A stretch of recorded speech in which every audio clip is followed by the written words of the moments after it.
আরজি করে নির্যাতিতার বাবা মায়ের আবেদন আপাতত গ্রহণ করলেন না বিচারপতি তীর্থঙ্কর ঘোষ। প্রধান বিচারপতির ডিভিশন বেঞ্চ থেকে ক্ল্যারিফিকেশন আনতে হবে, তাদের নজরদারিতে তদন্ত চলছে না।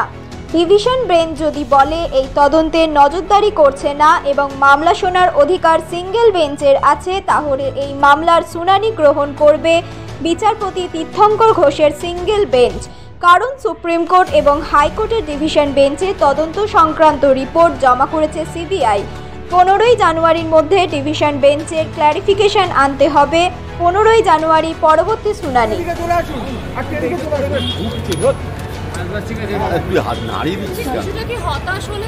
না না না, কেন হতাশ হবো? আমরা সুবিচারের জন্য যা যা করতে হয়, যত দূর যেতে হয় আমরা যাব, ব্যাস এটাই হচ্ছে আমাদের মেইন কথা।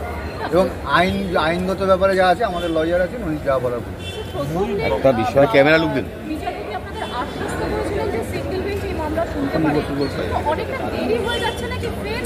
সে হোক দেরি হোক, আমরা ধৈর্য ধরবো এবং আমাদের জীবনে এটাই লক্ষ্য, আর কোনো লক্ষ্য নেই। আমরা সুবিচার যেভাবে হোক আদায় করবো।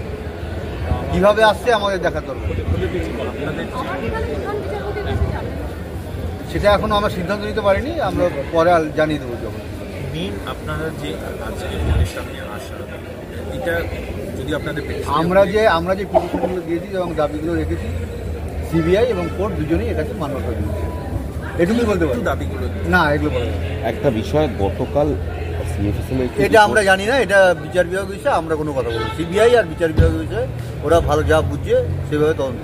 আপনারা তো তদন্তর এই গোটা অগ্রগতি নিয়ে প্রায় একাধিক প্রশ্ন তুলেছেন যে কোথাও গিয়ে অনেকটা দেরি হয়ে যাচ্ছে না। আমরা বললাম তো, যে প্রশ্নগুলো আমরা তুলেছি সিবিআই মান্যতা দিয়েছে এবং কোর্টও সেটাকে মান্যতা দিয়েছে এবং সেই অনুযায়ী কাজ হবে ভবিষ্যতে। সিএফএসএল রিপোর্ট সামনে এসেছে, যেখানে সেটা আমরা জানি না এবং এ বিষয়ে আমরা কোনো মন্তব্য করব না। আপনাদের এটা সিবিআই এর বিষয় এবং কোর্টের বিষয়, তারা ভালো।